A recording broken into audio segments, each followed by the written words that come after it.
예레미야 33장 2절 3절입니다. 제 성경이 구약 성경 1105쪽입니다.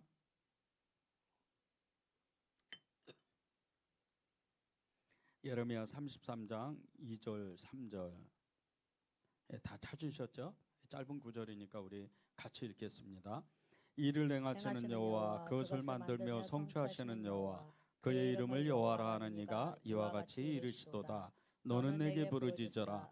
내가 내게 응답하겠고 내가 알지 못하고 크고 은밀한 일을 내게 보이리라. 아멘. 너무나 잘 아는 구절이고 또 너무나 잘 아는 말씀인데, 사실 이 말씀의 깊은 뜻을 알고 이 말씀의 배경을 알고, 그리고 우리가 이 예레미야 이 성경을 이 52장을 우리가 1장부터 이렇게 읽어 나가기 시작을 하면요, 이 예레미야 33장 2절 3절의 이 말씀이 얼마나 절절한지, 얼마나 안타까운지 모릅니다. 실제적으로 이 예레미야 시대 때 이 유다 땅은 우상 숭배의 땅이요, 그리고 나라가 점점 무너져가는 그런 시대입니다. 이 예레미야는 나라가 망하는 것을 자기 눈으로 봤어요. 한평생을, 젊었을 때 20대 초반에 하나님께 부름을 받고 그렇게 평생을 여러 왕을 거쳐서 나라가 이렇게 다스려지는 걸 보고, 또 백성들이 타락하고 우상 숭배하고 하나님을 떠나고 기도하지 않고 예배드리지 않고 자기 마음대로 살고 타락할 대로 타락한 이 땅을 보면서 이 예레미야는 기도하지 않을 수 없는 그런 심정이었습니다. 나라가 망하는 게 우리하고 또 무슨 상관일까, 그렇게 생각하는 분들도 계십니다. 그러나 이 예레미야가 실제적으로 그렇게 나라를 위해서 기도를 했던 이유 중에 여러 가지, 그 이유 중에 하나님의 사람이죠, 선지자죠, 주님으로부터 사명을 받았으니까 당연히 기도하는 겁니다. 그런데 보세요, 이 예레미야를 읽어가다 보면요, 그 사촌의 땅을 사기도 하고, 그리고 그 땅을 왜 쓸데없이 그 땅을 왜 사야 되나, 그런 일들도 벌어져요. 실제적으로 나라가 멸망하고 나라가 망할 때 자기 가족, 친척, 그리고 너무나 밀접하게 자기 삶에 그런 게 느껴진다는 거예요. 기도하지 않을 수가 없는 그런 시대를 이 예레미야가 살았습니다. 그래서 이 예레미야는 더군다나 하나님의 선지자였고 부름을 받았고 나라를 위해서 기도하는 사람인데, 그 모든 모습을 보면서 어떻게 기도를 해요? 성경에 정말 그 수많은 기도자들이 있고 예언자들이 있고 그렇게 수많은 부름을 받았던 사명자들이 있었지만 눈물로 평생을 산 사람은 예레미야밖에 없어요. 그래서 예레미야를 눈물의 기도자라고 하는 겁니다. 여러분이 지금 이란과 이 미국의 전쟁이 이제 더 심해지고 확전이 돼서 막 실제적으로 우리나라가 경제가 막 더 어려워지고 기름값이 막 그냥 2,000원을 넘어서 2,500원, 2,700원 막 이렇게 되기 시작하면요, 감당하지 못해. 주유소를 못 갑니다. 그렇게 되면 딱 마트에 들어가면 여러분이 실제적으로 느끼는 게, 그 파 한 단을 사더라도요, 몇천 원 했던 게 몇만 원이 돼버려요. 그러면 더 말할 게 없잖아요. 견디질 못하는 거예요. 직장을 나갔는데 멀쩡하게 다니는 직장을 그만둬야 되는, 아예 그냥 회사가 문을 닫아버리는 그런 일이 생긴다는 겁니다. 이게 얼마나 우리의 현실적으로 다가오는지, 지금 기도하지 않으면 안 되는, 그리고 또 여러분 중에는 또 몸이 아픈 분도 계시잖아요. 정말 몸이 아픈 그런 순간이 어느 날 갑자기 찾아오면 원치 않았던, 내가 원하지 않았던 그런 질병에 걸리는데, 이 질병이 감당하지 못할 그런 질병이라면 어떻게 하겠어요?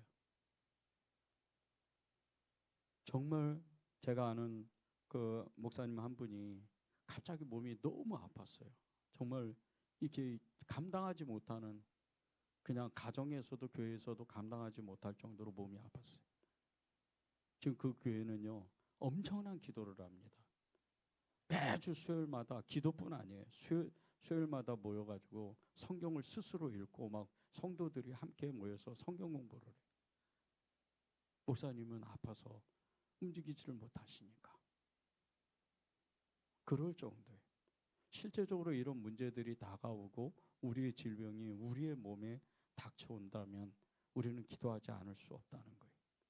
그런데 우리가 그런 모든 기도를 하기 전에 미리 우리가 기도할 수 있다면, 우리가 그런 모든 것을 예측하고 이 인생의 희노애락을 우리가 정말 그럴 수가 있다, 이런 좋은 일이 있고 나쁜 일이 있고 아침이 오면 저녁이 온다는 그런 것을, 이 삶의 이치를 알고 미리 기도를 쌓는다면, 그런다면 어떻게 될까요? 그런 모든 문제들이 닥칠 때, 크고 작은 문제들이 우리의 삶에 닥쳐올 때요, 그것을 능히 이깁니다. 어떤 것은 단번에 이겨요. 그래서 기도해야 되는 거예요. 우리가 오늘 이 예레미야서 전체를 읽으면 좋지만 시간상 그 시간에 부족해서 전체를 읽어 나갈 수는 없어요. 그러나 이 예레미야서를 우리가 보면서 예레미야 선지자가 어떤 기도를 했을까? 예레미야 이 선지자는요, 대표적인 중보 기도자예요. 여러분이 여러분의 그 가족이나 또 여러분을 위해서, 그리고 여러분의 그 삶을 위해서 기도하는 것도 너무 좋지만, 교회를 위해서 다른 성도들을 위해서 기도한다면, 그런 지경까지 갈 수 있다면 여러분의 그 문제들은 그 기도 중에 다 끝납니다. 다 응답받아요. 중보기도는 그런 능력이 있어요. 성경에 보면 하나님께서 중보기도자의 기도를 들으십니다. 여러 차례 나와요. 우리가 큰 것만 몇 개만 잡아도요, 아브라함이 조카 롯을 위해서 기도할 때 하늘에서 유황 이 불이 비같이 쏟아져요. 억수같이 쏟아집니다. 그러면 살아남을 사람이 없어요. 사실은 이 도시가 아예 그냥 흔적조차 없는 거예요. 유황이 떨어지는 거예요. 그런 역사가 실제적으로 이 인류 역사에 여러 번 있었습니다. 이 성경 역사와 같이. 이 폼페이라고 이탈리아의 해안 도시에 있던 도시입니다. 어마어마하게 정말 찬란한 그런 유산을 가졌던 그런 도시예요. 그런데 화산이 폭발하고 나서요, 그 도시 자체가 완전히 사라져 버렸어요. 수백 년이 지나고 그리고 나서 지금 이제 그 도시를 개발하는데, 다시 이렇게 발굴을 하는데 그 흔적들이 그대로 남아 있는 거예요. 얼마나 그 불이 뜨거웠으면. 그런데 이 소돔과 고모라에 그런 유황불이 떨어지고 있는 거예요. 떨어지고 있는데 이 아브라함이 조카 롯을 위해서 기도하는 거예요. 하나님, 정말 거기 그 땅에 소돔과 고모라에 의인 한 사람만 있다면, 10사람만 있다면, 20사람만 있다면, 30명만 있다면 어떻게 하실 겁니까? 만약에 끝에 마지막에 10명을 기도하고 아브라함이 1명 있다면 어떻게 하실 겁니까? 하면 롯 때문에 그 땅이 안 망하는 거예요. 사실은 그래요. 그 아브라함의 중보기도로 롯과 두 딸이 살아나는 거예요. 이게 중보기도의 능력입니다. 어마어마한 역사가 일어나요. 그리고 또 이 엄청난 역사는 이스라엘 민족이 광야에서 금송아지를 음란하게 섬길 때 하나님이 그 얼마나 진노하셨는지 이렇게 말씀하셨어요. 모세에게. 내가 이 수백만, 그러니까 한 250만 명 가까이가 돼요. 이 수백만 명을 내가 한순간에 다 멸하겠다. 그리고 너로 다른 민족을 세우겠다 그랬어요. 그런데 그 소리를 듣자마자 이 모세가 바닥에 딱 엎드리는 거예요. 그리고 이렇게 기도해요. 하나님, 당신의 생명책에서 제 이름을 지워 주시는 한이 있어도 이 백성은 살려야 됩니다. 자기 생명을 맡기는 거예요. 그렇게 중보기도를 하니까 이 이스라엘 백성이 수백만 명이 살아나는 거예요. 또 미스바에서 사무엘이 이 블레셋과의 전쟁에서 이렇게 이 이스라엘이 계속해서 전쟁에 패하니까 미스바에 모이라 그래요. 사무엘 선지자가 백성들을 모아가지고 우리 회개 운동하자, 회개 기도하자. 그리고 중보 기도를 시작합니다. 그리고 바로 그 기도가 끝나자마자 이 이스라엘이 블레셋과의 전쟁에서 승리를 해요. 이렇게 기적과 같은 역사가 실제적으로 일어납니다. 여러분의 중보기도, 정말 하나님의 사람의 이 중보기도는요, 이루 말할 수가 없어요. 그래서 여러분이 늘 스스로 다른 사람을 위해서, 교회를 위해, 특히 교회를 위해서 중보기도를 해야 돼요. 그리고 여러분의 문제를 생기게 되면 아무나한테 기도 부탁을 하지 마십시오. 정말 이 사람이라면 기도를 할 수 있겠구나. 그렇게 기도하는 사람들, 이런 사람들에게 기도 부탁을 하는 거예요. 기도 부탁도 아무나 그냥 잘 모르는데, 이 사람도 잘 모르고 이 사람도 기도하는지 안 하는지 신앙이 어떤지도 잘 모르는데 기도 부탁할 거 없어요. 진짜 기도하는 사람들에게 내 문제를 놓고 기도 부탁을 하는 거예요. 그 중보 기도가 어마어마한 역사예요. 그 문제는 풀어지고 심지어는 그 질병까지도 치유를 받는 거예요. 그렇게 중보 기도는 가장 큰 힘을 가지고 있습니다. 이 중보 기도는 엄청난 역사가 일어나는데, 이 엄청난 힘을 가지고 있던 이 중보 기도조차도요, 어느 때는 힘을 쓸 수가 없어요. 그 이유는 죄 때문입니다. 이 예레미야 시대에는요, 예레미야가 그렇게 기도를 하고 눈물로 그냥 바닥에서, 성전에서, 산에서, 들에서, 성벽 끝에서 그렇게 기도를 했는데도 하나님이 용서를 안 하시는 거예요. 하루 이틀이 아니에요. 이 예레미야는요, 요시야 왕 말년에서부터 이 여호아스, 여호야김, 이게 이제 여호야김이 고니야입니다. 고니야 왕이에요. 그 여호야긴, 시드기야가 이제 마지막 이 유다의 왕이에요. 이 네 명의 이 왕을 그 시대를 거치면서 평생토록 기도했어요. 그들을 섬기면서 그렇게 기도를 했는데도 끝내 유다는 망합니다. 바벨론에 의해서. 왜? 그 이유가 뭘까? 이렇게 엄청난 기도의 능력을 가지고 있던 이 예레미야가 중보기도를, 나라를 정말 살려달라고, 이 백성들을 살려달라고 그렇게 울부짖고 눈물로 아예 그냥 이 하도 눈물을 흘려가지고 이 눈이 그냥 짓무를 정도로 그렇게 기도를 했는데 왜 이 기도는 응답이 안 됐을까? 죄 때문이에요. 왕으로부터 백성까지 완전히 타락했어요. 우상 숭배는 물론이거니와 사람이 무자비하고 무관심하고 정말 이렇게 더럽고 추악한 그런 삶을 사는 거예요. 바로 옆집에서 사람이 죽어도 모르는 거예요. 그럴 정도예요. 마치 지금 우리가 사는 이 세상과 같이 누가 불행한지, 누가 어떤 일을, 그렇게 어려운 일을 겪는지 무관심한 거예요. 그러다 보니까 하나님이 응답을 안 해요. 지금 시대도 똑같습니다. 이 시대도 정말 너나 할 것 없이 정말 이 죄를 벗어나지를 못해서 기도 응답이 안 되는 거예요. 사람을 미워하고, 그리고 염려와 근심과 두려움, 죄 가운데 빠지고 습관적인 죄에 빠져서 아무리 기도해도 응답이 안 돼요. 왜? 죄 때문에. 이것을 우리가 직시해야 돼요. 우리가 이것을 정확하게 봐야 돼요. 우리가 기도하는, 이 중보 기도하는 사람으로서 이 기도의 능력이, 이 기도가 하나님의 그 보좌 앞에까지 상달되고 그까지 하나님 앞에 들려 올라갈 때까지 우리가 끊임없이 기도해야 되는 그 중간에 절대 죄가 있으면 안 됩니다. 그 죄 때문에 우리가 하나님 앞에 응답을 못 받는 거예요. 아무리 기도해도 믿음이 생기지가 않아요. 아무리 기도해도 응답이 안 돼. 아무리 기도해도 그냥 여전히 그 문제는 변함이 없는 것 같아요. 이유는 딱 한 가지예요. 하나님 앞에 진짜 우리의 마음을 내어놓고, 하나님 무슨 죄를 지었을까요? 제 마음에 왜 이렇게 답답할까요? 왜 제 마음에 이렇게 하나님이 찾아오시지 않는 것 같은 느낌을 이렇게 자꾸 받을까요? 그 죄예요. 그런데 그 죄는요, 사실 내가 알고 있어요.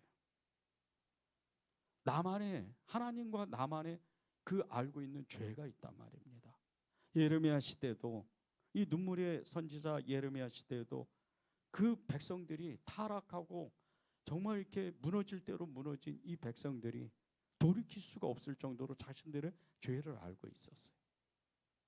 기도가 안 나오는 거예요. 예배를 드리는데 예수님의, 하나님의 이름을 불러야 되잖아요. 그러니까 하나님의 이름을 부를 수조차 없. 여호와 하나님 이렇게 해야 되는데 이것조차 안 나오는 거예요. 죄 때문에. 우리가 가만히 보세요, 주변에. 그리고 또 우리 스스로도, 저도 경험했어요.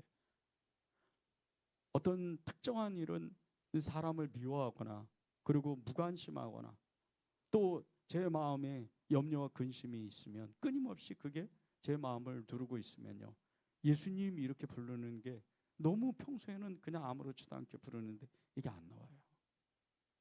죄가 딱 걸려 있는 거예요. 예수님 이렇게 부르면, 우리가 이렇게 예수님 부르잖아요. 그러면 주님은요, 우리의 영혼에 응답하세요. 그분은 한 번도 외면 안 하십니다. 그분은 늘 우리가 주님 부르면, 예수님 부르면 응답하시는 분이에요. 내가 여기 있다, 이렇게 말씀하신 분이에요. 그런데 우리가 그렇게 예수님의 이름을 부를 때 응답하시지 않고 우리의 마음이 답답하고 내 기도가 여전히 그 상태로 있다는 그런 느낌을 받는 것은 죄 때문이라는 거예요. 우리가 그런 것을 인지하고 깨닫고 직시할 때 우리의 기도가 방향이 틀어집니다. 그때부터 제대로 이제 기도가 되는 거예요. 아, 진짜 이 죄를 회개해야 되겠구나. 하나님을 사랑하지 않는 거예요, 죄입니다. 아무것도 아닌 것 같잖아요. 하나님은 나중에 사랑하면 되지. 내가 교회 열심히 섬기고 내가 이제 예배 잘 드리고 기도하고 또 봉사하고 하면 되지. 우선순위가 바뀌었잖아요. 하나님을 사랑합니다. 아무것도 아닌 것 같죠. 하나님이 제일 기뻐하시는 거예요. 제일 우선순위예요. 하나님을 사랑하는 그것이 하나님을 기쁘게 만드는 거예요. 그런데 하나님을 사랑하지 않는다? 죄입니다. 아주 간단한 것 같은데도 죄예요. 그리스도 안에 하나님의 사명이 있어요. 이 사명을 모르는 것조차도 영적인 무지함이에요. 교회를 그냥 다니는 게 아니에요. 사명이 있습니다. 그저 그냥 예배드리고 봉사하고 그리고 기도하면 그만이다. 아니에요. 진짜 교회 와서 기도해 보십시오. 혼자 아무도 없을 때 교회 와서 기도하면요, 마음이 이상하게 안타까운 마음이 들어요. 그리고 막 까닭 모르게 눈물이 나는 거예요. 왜 그런지 아세요? 그 주의 마음이에요. 사명입니다. 이때부터 이 사람은 진짜 기도하는 사람이 돼요. 이때부터 이 사람은 진짜 예배자가 돼요. 이때부터 이 사람은 사명을 위해서 삽니다. 그래서 늘 기도의 자리로 나아가야 되는 거예요. 예레미야는 그렇게 하나님의 성전에 나가서 기도하고 눈물로 기도할 때 그렇게 수많은 사람들이 너는 배신자야, 너는 이 나라를 다 멸망시키려고 하는 거짓 선지자야 하면서 끊임없이 공격을 받아요. 심지어는 구덩이를 깊게 파가지고요, 거기에 빠져나오고, 그냥 구덩이가 아니에요. 완전 진창입니다. 그 구덩이 속에 집어넣어요. 그리고 그 먹을 거요, 이렇게 정말 던져주는데 그게 이렇게 맨 흙이면 그냥 주워서 먹으면 되지만 진창이에요. 그런 걸 먹어야 돼요. 그렇게 멸시받고 천대받고 매맞고 끊임없이 그럽니다. 하나님의 그 진짜 중보자니까. 왜? 이 예레미야는 바빌론에 항복을 해야 나라가 산다 그랬어요.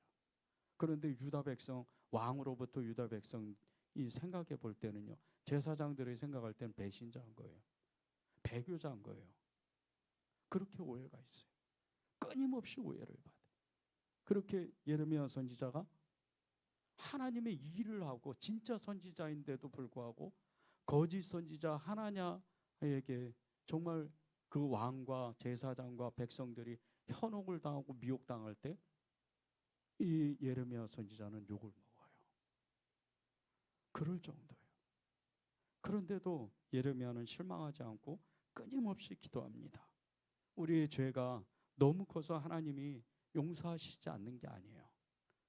우리의 죄를 돌이키지 않고 마음이 굳어져 버렸기 때문에 하나님이 용서를 하시려고 해도 용서를 할 수가 없는 거예요. 마음이 굳어져 있으니까. 그 기도가 자꾸 엉뚱한 방향으로 가는 거예요.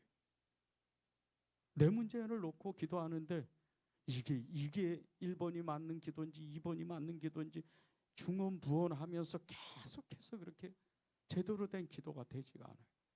이 문제를 풀어주세요, 이 문제를 풀어주세요 이러다가 끝나고 마는 거예요. 하나님은 이미 다 하시는데 내 문제를 다 하세요.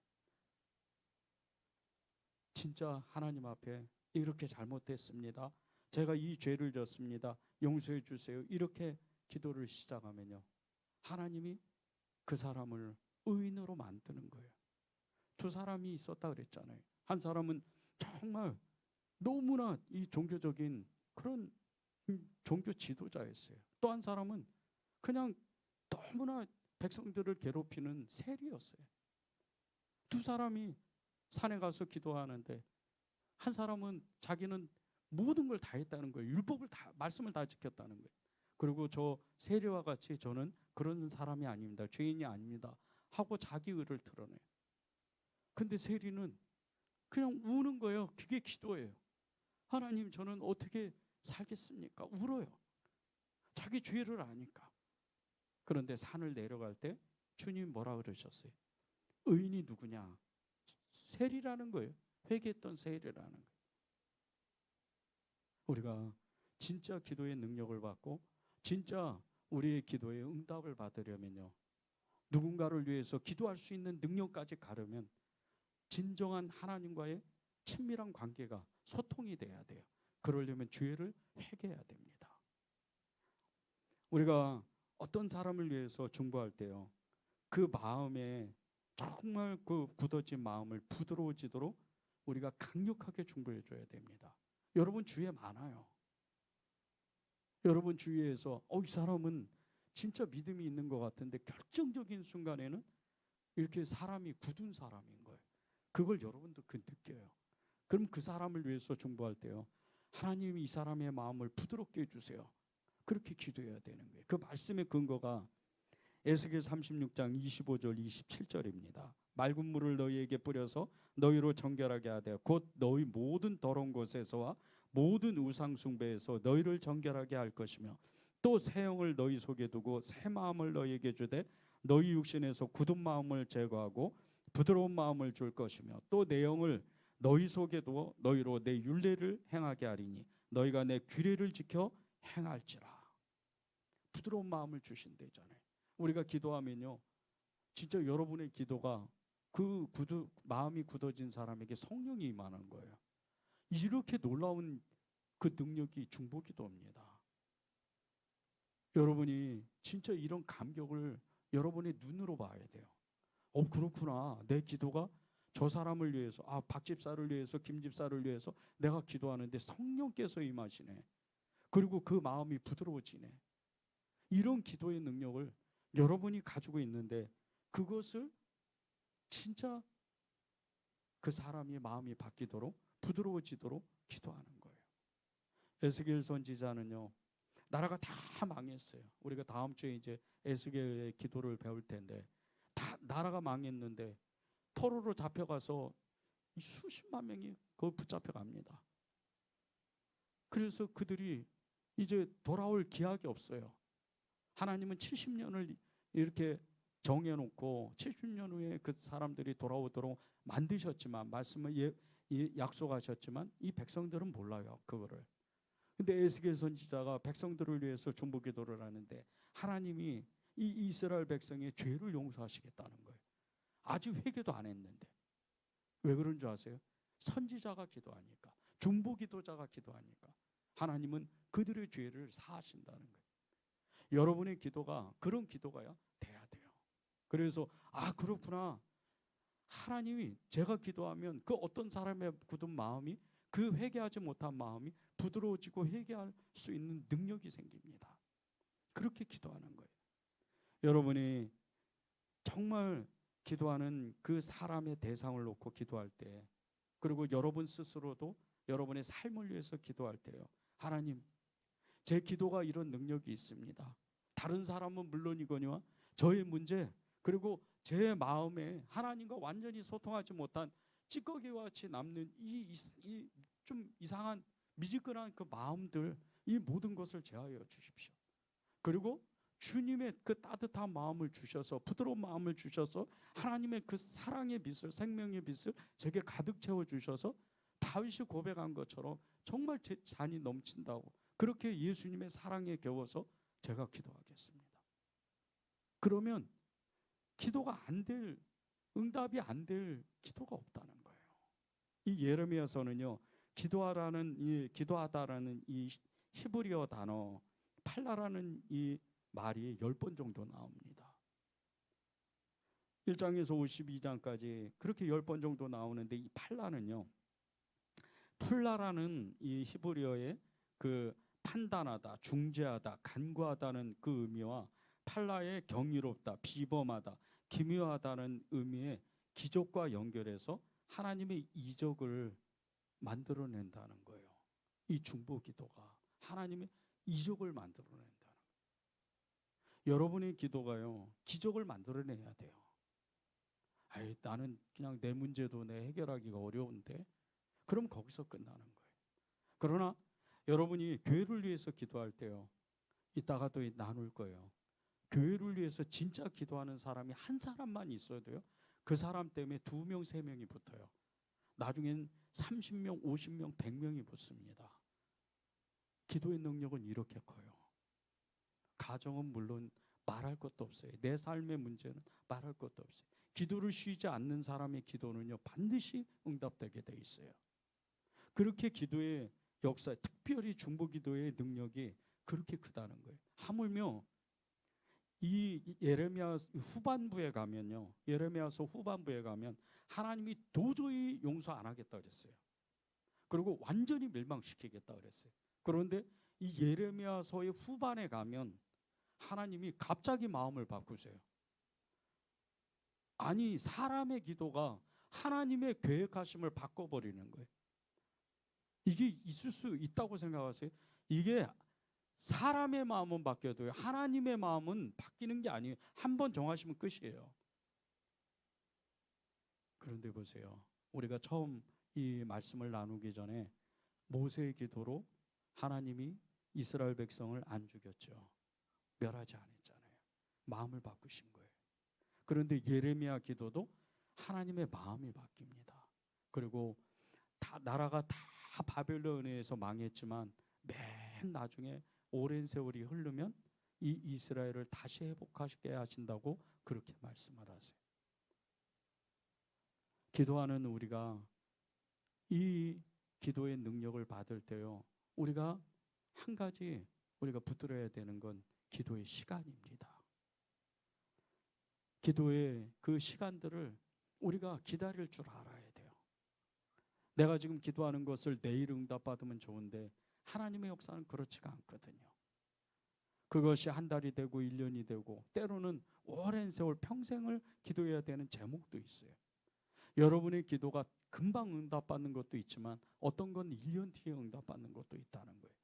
그런데 그것을 의심하지 않고 끊임없이 기도의 자리로 나아가면 오늘 말씀과 같이 일을 행하시는 여호와, 그것을 만들며 성취하시는 여호와, 그의 이름을 여호와라는 이가 이와 같이 이르시도다. 너는 내게 부르짖어라. 내가 내게 응답하겠고 내가 알지 못하는 크고 은밀한 일을 내게 보이리라.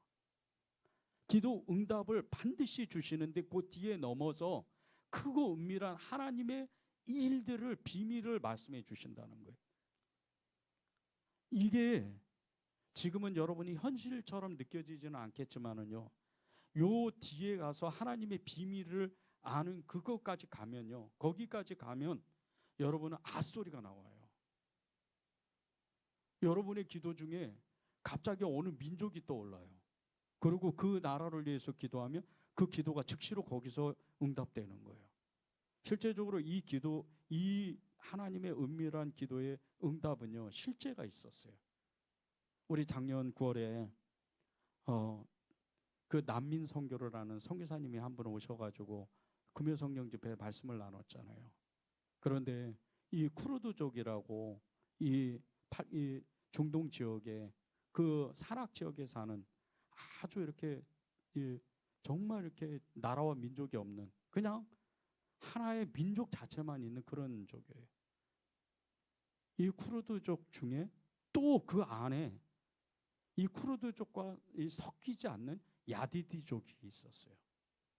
근데 이 쿠르드족이요, 이 한 30만 명도 안 되는 이 야디디족을 완전히 이렇게 말살을 시키려고 그랬어요. 그런데 이 선교사님이 그 소식을 듣고 기도를 했단 말이에요. 하루 4시간씩 이가 다 부러지도록. 하나님이 이게 어떻게 된 일입니까? 그리고 정말 마음이 급해가지고 마음이 떨려서 만나는 기도하는 사람마다 기도 좀 해달라고 부탁을 했던 거예요. 그래서 전에 제가 다니던 전에 큰 교회, 거기 정말 엄청난 중보 기도자들의 그 기도, 또 온 교회가 나중에 기도해서 그 야디드족의 한 그 젊은이가, 이 자매가 유엔에서 간증을 했어요. 유엔에 가서 자기 민족이 죽게 생겼다고. 그리고 나서 미국이 개입했습니다. 그 민족이 살아났어요. 중보 기도예요. 어마어마한 역사가 일어나. 여러분의 기도가 결코 작은 기도가 아닙니다. 예레미야와 같이 똑같은 기도예요. 예레미야 안에 있는 그 성령님께서 여러분 안에 계시기 때문이에요. 그래서 기도를 훈련하는 거예요. 끊임없이 누군가를 위해서 기도하고 끊임없이 교회를 위해서 기도하십시오. 특별히 교회를 위해서 기도해야 돼요.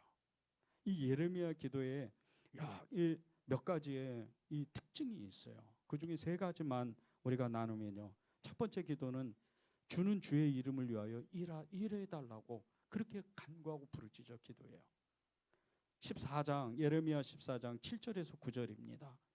여호와여 우리의 죄악이 우리에게 대하여 증언할지라도 주는 주의 이름을 위하여 일하소서. 우리의 타락함이 많으니이다. 우리가 주께 범죄하였나이다. 이스라엘의 소망이시오 고난당한 때의 구원자이시며 어찌하여 이 땅에서 거류하는 자같이 하룻밤에 유숙하는 나그네같이 하시나이까. 어찌하여 놀란 자 같으시며 구원하지 못하는 용사 같으시니까. 여호와여 주는 그래도 우리 가운데 계시고 우리는 주의 이름으로 일컬음을 받은 자유오니 우리를 버리지 마옵소서. 이 예레미야가 그렇게 타락한 이스라엘 백성을 위해서 중보 기도를 하는데 주는 주의 이름을 위해서 우리를 지켜달라는 거예요. 여러분의 그 문제들 있죠.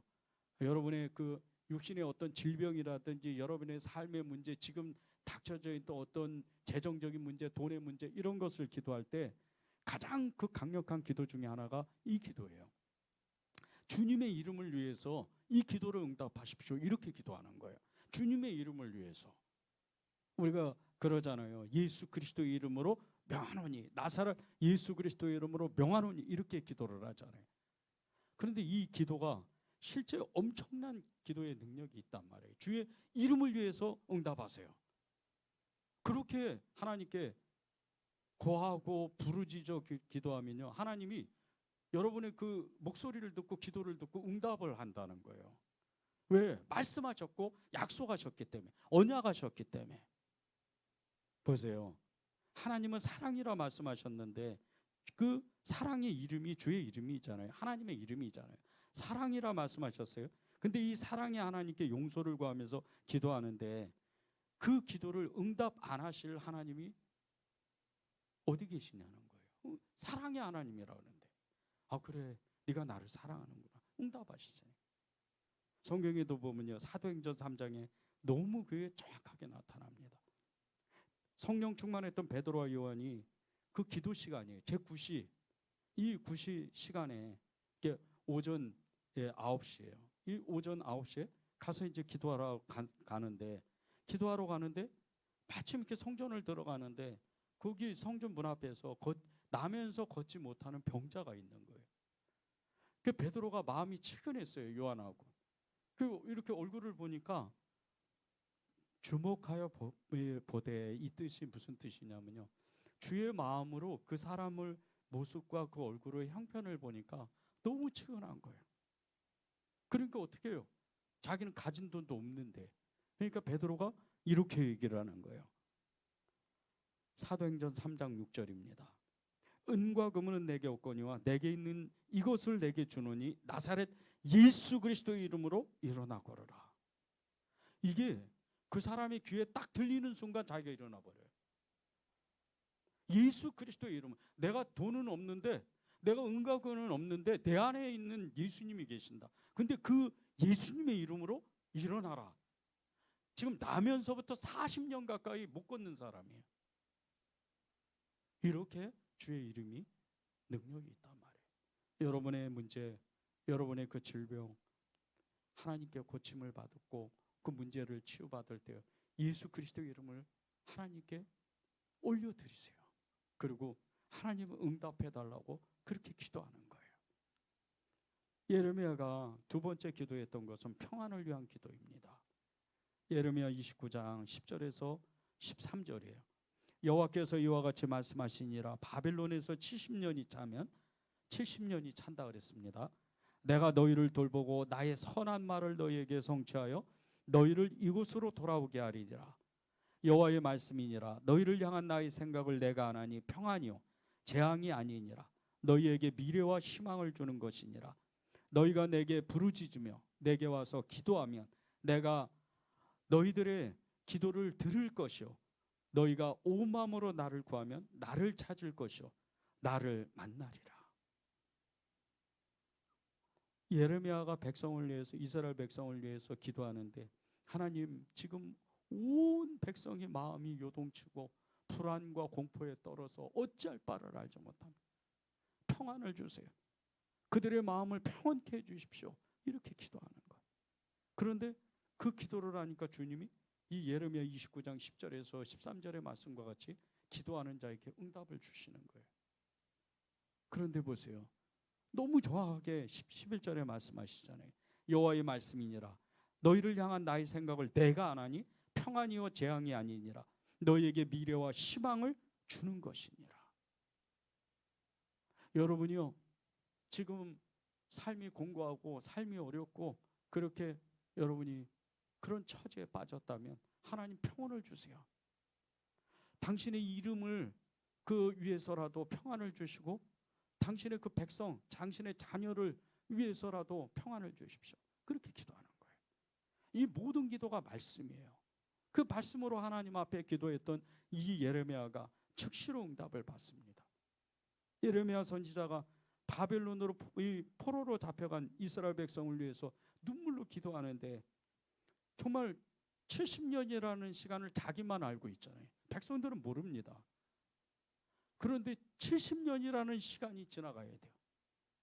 그런데도 이 예레미야는 너무 안타까운 마음에 평안이라도 주시라는 거예요.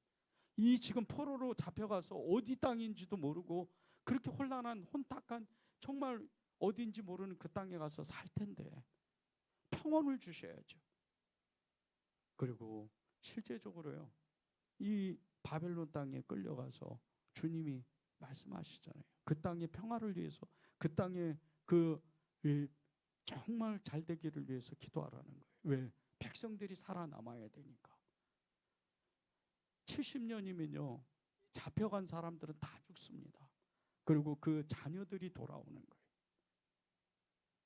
그렇게 이 이스라엘 백성을 위해서 하나님이 정말 간절하게 예레미야 선지자를 기도케 하시는 거예요. 지금도 마찬가지예요. 여러분의 그 삶이 요동치고 폭풍우가 일어나고 태풍이 몰아닥치면요 평온을 달라고 기도해야 돼요. 하루는 예수님께서 말씀을 전하시고 난 후에 바다 건너편에 건너가자고 말씀하시고 그냥 배 뒤편에 가서 그냥 주무시는 거예요. 예수님이. 제자들은 지금 노를 젓고 있는데, 근데 배가 하나가 아니에요. 이 배가 무리들이 이렇게 쫓아가니까 옆에 주위에는 또 다른 배들이 있는 거예요. 근데 이 배들이 바다 한복판에 딱 들어가자마자 그냥 엄청난 폭풍이 일어나는 거예요. 예수님이 주무시는 그 배, 제자들이 노를 젓는 이 배조차도 막 그냥 다 깨어져 가고 배가 뒤집힐 지경인데 옆에 배들도 난리인 거예요. 제자들이 너무 다급했어요. 이게 이제 죽게 생겼구나. 두려움이 임하는 거예요. 이게 우리가 살다 보면 그런 일을 겪잖아요. 너무 두려운 일이. 그런데 그때 제자들이 그나마 그냥 예수님이 생각나니까 예수님 살려달라고 그렇게 기도해요. 예수님을 깨우는 거예요. 예수님이 그냥 벌떡 일어나셔서 바로 바다에게 말씀하세요. 바다를 향해서 잠잠하라. 즉시로 잠잠해져. 예수님이요, 우리가 주님 앞에 기도할 때 정말 평안을 주십시오. 나는 너무 힘들지만, 내 삶은 너무 지금 요동치지만 평안을 주세요. 이거 진짜로 기도하면요, 바로 우리 마음이 잔잔해져 버려요. 근심 걱정 완전히 사라집니다. 기도의 능력은 이렇게 커요. 그런데 주님이 그 잔잔한 바다를 보고 주님이 제자들에게 이렇게 말씀하시잖아요. 너희가 어찌하여 믿음이 없느냐? 어찌하여 믿음이 없느냐? 이것은요, 제자들을 책망하는 게 아니에요. 믿음을 쓰면 된다는 거예요. 믿음으로 기도하면 진짜로 이루어진다는 거예요. 이게 무슨 예수님 시대의 초자연적인 어떤 현상이고, 갑자기 예수님 하나님이시니까 무리를 걸어오시고 뭐 그럼 바다가 잠잠해지고 이런 일이 아닙니다. 지금도 현재형이에요. 어제나 오늘이나 내일이나 동일하신 주님의 역사입니다. 그러니까 여러분이 여러분의 삶을 위해서, 여러분의 그 질병을 위해서 기도할 때 하나님, 제 마음을 편하게 해주셔야, 주님이 정확하게 말씀하셨잖아요. 요한일서에 사랑하는 자야, 내 영혼이 잘된 것 같이 내가 범사에 잘되고 강건하기를 내가 간구한다. 영혼이 잘되면요, 영혼이 편안해지고 영혼이 주님의 손에 딱 붙잡힌 바 되고 영혼이 그 주님 안에 품 안에만 있으면요, 우리 육신의 질병도 순간적으로 치유가 돼요. 병원도 가야죠. 치료도 받아야 돼요. 그러나 속도가 빨라요. 왜 그런 줄 아세요? 우리 안에 항상 주님의 그 뜨거운 마음이, 주님은 하신다, 고치신다, 주님이 함께 하신다, 이 믿음이 있기 때문이에요. 그 믿음 때문에 우리의 회복이, 치료가 빨라지는 거예요. 우리의 문제 말할 것도 없어요. 그냥 그 문제는 바로 치유가 되는 거예요. 예레미야 이 세 번째 기도는요, 약속의 말씀이 이루어지고 성취되는 축복을 받는 거예요. 가장 중요합니다. 예레미야 33장 2절, 3절, 14절, 16절입니다. 이를 행하시는 여호와, 그것을 만들며 성취하시는 여호와, 그의 이름을 여호와라 하는 이가 이와 같이 이르시도다. 너는 내게 부르짖어라. 내가 내게 응답하겠고 내가 알지 못하는 크고 은밀한 일을 내게 보이리라. 14절 16절입니다. 여호와의 말씀이니라. 보라, 내가 이스라엘 집과 유다 집에 대하여 일러준 선한 말을 성취할 날이 이르리라. 그날 그때에 내가 다윗에게서 한 공의로운 가지가 나게 하리니 그가 그 땅의 정의와 공의를 실행할 것이라. 그날에 유다가 구원을 받겠고 예루살렘이 안전히 살 것이며 이 성은 여호와는 우리의 의라 이름을 얻으리라. 그렇게 이 예레미야 33장 2절 3절을 그렇게 부르짖어 기도했더니요, 하나님은 즉시로 응답하시잖아요. 14절 16절에서 선한 말을 성취할 날이 오겠다는 거예요. 하나님이 이미 약속하셨고 하나님이 이미 언약하셨잖아요. 우리들에게도 똑같습니다. 여러분에게 평안하고 행복하고 그리고 선한 삶을 살 그 삶을 약속하셨어요. 하나님을 사랑하고 교회를 사랑하고 또 다른 성도들을 사랑하고 세상의 그 사람들을 위해서, 구원을 위해서 중보하라고, 이 땅의 사명의 길을 가라고 그렇게 약속하셨단 말이에요. 그런 선한 말들이 실제로 여러분이 기도하면 이루어진다는 거예요. 그 모든 것이요, 기도해야 이루어지는 거예요. 하나님은 성경에서 다 약속하셨어요. 말씀으로 다 하셨단 말이에요. 그러면 이 말씀을 이루려면 어떻게 해야 돼요? 우리가 난 기도해야 되겠구나. 예레미야는 백성을 위해서 중보기도하면서 이 비밀을 아는 거예요. 우리도 조금만 기도해 보면 알잖아요. 우리의 문제를 뛰어넘어서 기도 응답이 되고 조금만 더 지나가면요, 엄청난 역사가 일어나는. 지금은 비록 어려워요. 지금은 힘들어요. 지금은 견딜 수 없어요. 지금은 내 힘으로는 안 돼요. 그런데 거기서 그치면 안 돼요. 하나님은 감당할 시험밖에 우리에게 주시지 않는다 그랬어요. 아무리 어려도 죽지 않습니다. 그러면 딱 그 믿음만 보면요, 아, 요때구나, 이걸 알게 돼요. 그러면 요 시간이 지나가면 여기에 하나님이 원래 주시려고 했던 축복이, 약속과 언약이 이루어진다는 뜻이에요. 그래서 주님이 이 14절에 말씀하신 것처럼 이스라엘 집과 유다 집에, 이 똑같은 거예요. 똑같은 말씀이에요. 이스라엘 집과 유다 집에 대하여 일러준 선한 말을 성취할 날이 이르겠다는 거예요. 여러분이 지금 이스라엘이 유다잖아요. 영적으로는 여러분이 이스라엘입니다. 영적으로는 여러분이 유다예요. 왜? 내 만세전에, 태초전에 여러분의 이름을 기억하시고 부르시고 택하셨기 때문이에요. 그러면 여러분에게 하나님이 선한 말씀을 하셨는데 그 선한 말씀이, 생명의 말씀이 이루어지는 게, 성취되는 게 하나님의 뜻이라는 거예요. 여러분의 뜻이 아니에요. 하나님의 뜻이에요. 그러니까 그것을 믿고, 지금 내가 비록 내가 이 인고의 시간, 인내의 시간을 보내고 있지만 나는 요 뒤에 가면, 오늘이나 내일이나 1년 뒤에 가면 나는 이거 반드시 이 축복을 내가 받는 거다. 그렇게 믿고 기도하는 거예요. 이 예레미야 33장 2절 3절은요, 기도하는 사람에게는 정말 능력의 말씀이에요. 이 말씀을 진짜 믿고 기도하면 진짜 실제 이루어집니다. 여러분이 그것을, 이 약속의 말씀이 이루어지도록 성취되는 복을 이루어 달라고 하나님께 기도하면요, 실제 그것이 이루어져요. 하나님께서 아브라함에게 3가지 약속을 합니다. 하나님이 아브라함을 부르셔서 첫 번째는 아들을 주신다고 그러고 그를 통해서 큰 민족을 이루겠다고 하셔요. 두 번째는 가나안 땅을 아브라함과 그 자신과 그 후손에게 주시겠다고 하셔요. 세 번째는 그 아브라함이 이 만세의 모든, 이스라엘뿐 아니에요, 모든 인류에게 복이 되겠다고 하셨어요. 그런데 보세요. 첫 번째 언약이 이삭을, 그 아들 이삭을 얻는 게 25년 걸렸어요. 왜? 그 사람이 이제 하나님과 완전히 소통해야 되니까. 여러 가지 신앙 훈련을 받잖아요. 25년 동안. 자기 아내 사라를 그냥 누이라고 속이고 자기 목숨이 아까우니까. 그러니까 그냥 자충으로 하다가 100세가 되고 나서 하나님과 완전히 소통하니까 이제는 걸릴 게 없는 거예요. 그때 아들을 주셔요. 25년 전에 약속하셨던 이 이삭을 주시는 거예요. 그리고 그 후손을 이어가게 되는 거예요. 두 번째 약속.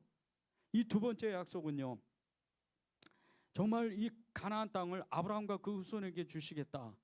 이게 몇 년 걸린 줄 아세요? 이 약속이? 아브라함 때, 이삭 때, 야곱 때도 이 약속을 못 받아요. 무려 500년 가까이가 걸립니다. 왜? 아브라함이 받았잖아요. 근데 아브라함이 180세를 살았어요. 그리고 이제 이삭을 낳고 이삭이 또 60세에 야곱을 낳잖아요. 그리고 에서하고 야곱을 낳아서, 그리고 나서 이 야곱을 통해서 12아들이 낳는데 이게 100년도 넘는 시간이에요. 그리고 애굽에 가서 400년을 삽니다.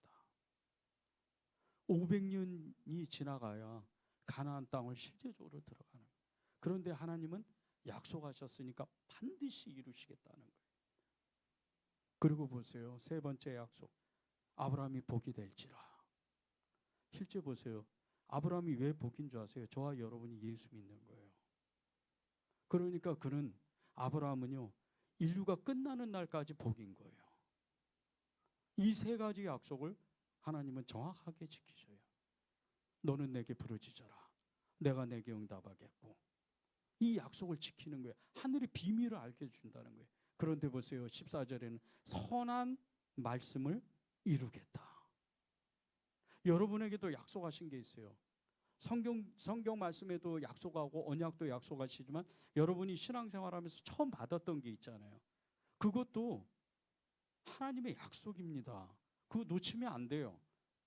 여러분에게 다 있습니다. 각각 다 있어요. 하나님이 이거 주시겠다, 저거 주시겠다, 다 있어요. 그거 절대 놓치면 안 돼요. 그래서 그걸 붙잡고 기도하는 거예요. 응답될 때까지. 이 모든 것을 이 받아내려면, 이 여러분에게 하나님이 주셨던 약속의 그 복을 받아내려면요, 인내의 시간을 기도하는 거예요. 그 기도의 시간을 끝까지 응답할 때까지 기도하는 거예요. 너는 내게 부르짖어라, 내가 내게 응답하겠고 내가 알지 못하고 그거 은밀한 일을 내게 보이리라. 이렇게 기도하는 사람에게 반드시 응답을 하신다는 거예요. 그런데 보세요, 이 눈물의 중보기도자였던 예레미야는요, 나중에요, 실제적으로 자신이 이제 일평생도록 그렇게 백성을 위해서 기도했는데 말년에는 수많은 사람들이 거의 백성들이 찾아와가지고 기도해달라고 막 부탁을 하는 거예요. 여러분에도 그런 일이 생겨야 돼요. 말씀을 보십시오. 예레미야 42장 1절에서 3절입니다. 이에 모든 군대의 지휘관과 가레아의 아들 요하난과 호사야와 아들 여사냐와 백성의 낮은 자로부터 높은 자까지 다 나와 선지자 예레미야에게 이르되 당신은 우리의 탄원을 듣고 이 남아있는 모든 자를 위하여 당신의 하나님 여호와께 기도하여 주소서. 당신이 보는 바와 같이 우리는 많은 사람 중에서 남은 적은 무리이니 당신의 하나님 여호와께서 우리가 마땅히 갈 길과 할 일을 보이시기를 원하나이다. 지금 이 군대 지휘관이었던 지휘관과 가레의 아들 요하난과 호사의 아들 여사냐와 백성들이 이 예레미야에게 자기들을 위해서 기도를 좀 부탁하는데, 어떤 기도냐면요, 자 이제 이 바벨론에 의해서 유다가 다 망했단 말이에요. 이게 수많은 수십만 명이 지금 끌려갔어요, 바벨론으로. 남아있는 백성들이 있는 거예요. 근데 이 남아있는 백성들이 반란을 일으킵니다. 반란을 일으켜가지고 이제 이 바벨론 군대들이 거의 다 이제 본국으로 이동을 했는데 남아있는 군사들이 조금 있었어요. 다 죽입니다. 그런데 이게 본국의 소식이 들리면 어떻게 돼요? 또 다른 군대가 오잖아요. 완전히 그냥 멸해지는 거예요. 멸망하는 거예요. 그게 너무 무서운 거예요. 이 사람들이 반란을 일으켰던 사람들. 그래가지고 그 사람들이 다 남은 백성들이 모여가지고 이 예레미야 앞으로 나와서 제발 우리를 살려달라고, 하나님이 우리를 지켜달라고 기도해달라는 거예요. 그리고 실제 이 예레미야가 기도하고 그들이 살아납니다. 여러분의 기도가 이런 차원까지 넘어가야 돼요. 어떤 사람이 와서 아유 집사님, 권사님, 성도님 기도를 좀 해주세요. 내 문제가 이렇게 지금 절박합니다. 그러면 여러분은 이제 하나님께 쓰임받는 성령의 사람, 기도의 사람이 되는 거예요. 미국에 존 맥스웰 목사님이라는 분이 계세요. 30년을 넘게 미국에서 가장 큰 교회 중에 하나를 정말 사역하시고, 또 미국에서 저명한 베스트셀러 작가이며 리더십 전문가예요. 이분이 이제 70이 넘으셨는데 이 맥스웰 목사님이 정말 이렇게 오랫동안, 어떻게 보면 평생 동안 이렇게 탁월하게 사역할 수 있는 비결이 있었다는 거예요. 그 비결은요,